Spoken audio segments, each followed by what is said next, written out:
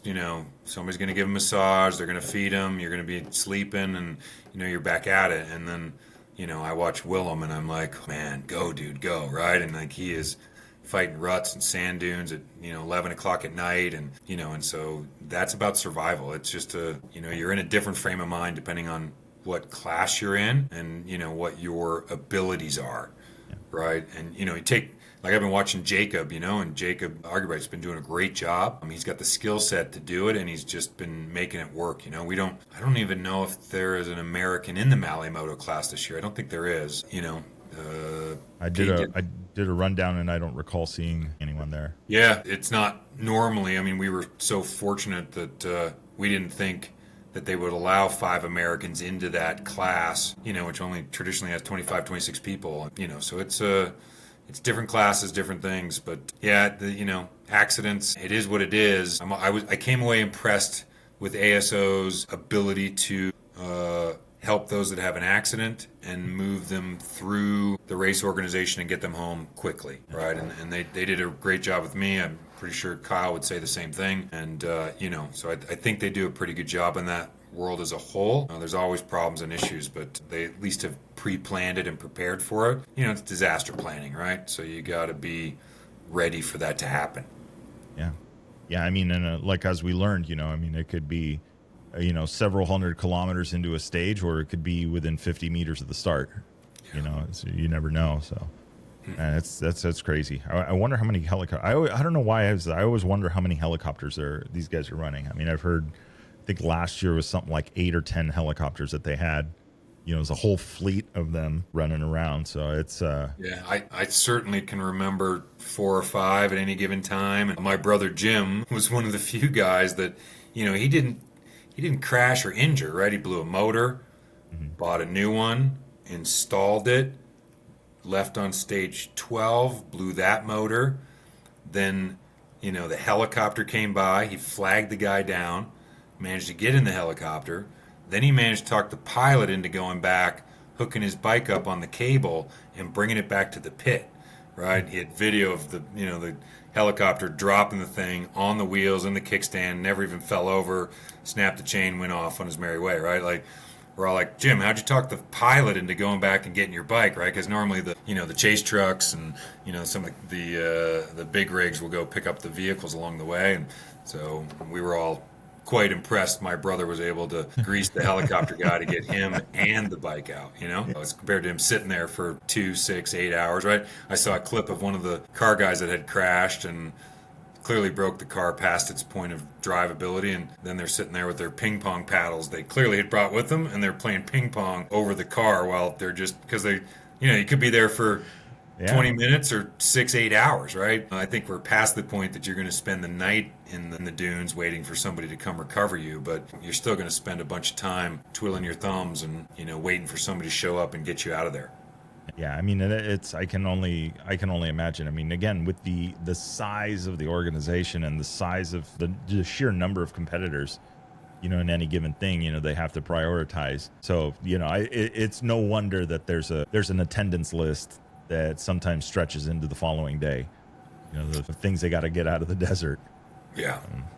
I'm crazy. I'm assuming given what happened this year, there's a ton of body panels from cars all over the first couple of stages, right? I'm like, those guys were ripping off fenders and hoods and windshields. I was surprising to see how much damage came from the cars during that first couple of stages this year. Yeah. Well, it was like, it's that, or they're buying carbon fiber on wholesale because we're not properly attaching it. I don't know. But well, let's wrap this up. But before we do, all right, who do you think is the sand specialist? You got Sanders out front. You've got Van Beveren. Ricky, Skyler. Those guys are not far behind. Tosh. Yeah, I watch it. It's weird watching it from a different perspective. Like Van's, like, he seems to be pretty solid. I think both Ricky and Skyler are both pretty good in the sand as well. The lead to the 20-minute spread, as much as I look at this compared to previous years as a pretty big spread in time over previous races. Yeah. I think Ricky's last year was separated by a few minutes, from 14, 15 days of racing. Now we're, they're ranging 15 to 25 minutes. But that said, it's not over by a long stretch, right? Anything could happen to that front runner. And if Daniel and if he goes out, then 2, 3, 4, and 5 are all tight again, right? Mm-hmm. Like that's going to be he just needs to keep his proverbial shit together and make it the next 3 days without doing something that causes him in or mechanical breakdown. Yeah. Yeah. It's like now every decision, and that's the thing. It's 15 minutes and 15 minutes will evaporate very quickly, especially, going into the dunes where I mentioned it in the recap stuff is like going into the dunes. You just got to go down one bad dune with no way out, and you'll be there 5 or 6 minutes. Yeah. And then repeat. One nav error will cause you 10 or 15 minutes, right? I'm like, you just can't have the nav error, right? I mean, this is where strategy comes in, right? Because this is where they're really thinking, I don't want to be the starting guy. I want to be the chaser. I don't, that nav error up front is going to be a critical component, I think, over the next 3 days of stages. Yeah. Yeah, and they're still even with the short stage at the end, they're still at about roughly. I just did the math there, and they're roughly at about 1,200 kilometers, almost 800 miles to go. So it's not, it's not like they're 50 miles from the start. And I think this is where the biggest frustration comes. Right? Is I mentioned this morning. It's like it's that day that you had at the office that you're like, I just want to get home, have a glass of whatever, and I just want to be home. But yet traffic and you can't get home fast enough. And I think that's where these guys are at. They can see it. They know where they want to be, but they still got this challenge in front of it. Like it's not just, snap your fingers and you're there. Yeah, agreed. It's going to be good to watch the last 3 stages for sure. Because I don't think this race is over. I'm still hopeful for the Americans that are in the running. I toss myself between the fact it's nice to still see KTM on the top of the list given their mess of a company right now, and real impressed with what Honda's put to the table today. They really have assembled an amazing team, and they're clearly all holding pretty well in the big picture. So it's look at the Cove. Mason beside that, there's guys that are just bringing new machinery into the game that are holding up, Yeah. Yeah, absolutely. Yeah, and the report I saw this morning that is that any of the withdrawals were really more injury related than they were mechanical related. Mason of all the Coves has been so far the only mechanical, from my understanding. So, so once again, it's just proof. It's proving the bike was once again proving itself to it. Yeah, agreed. To the task. Cool. Victor, great to catch up with you as always. Love hearing your stuff. Looking forward to the next couple of days from you. Yeah, absolutely. And let's hang out for just a sec after chat offline right now. Cool. All right.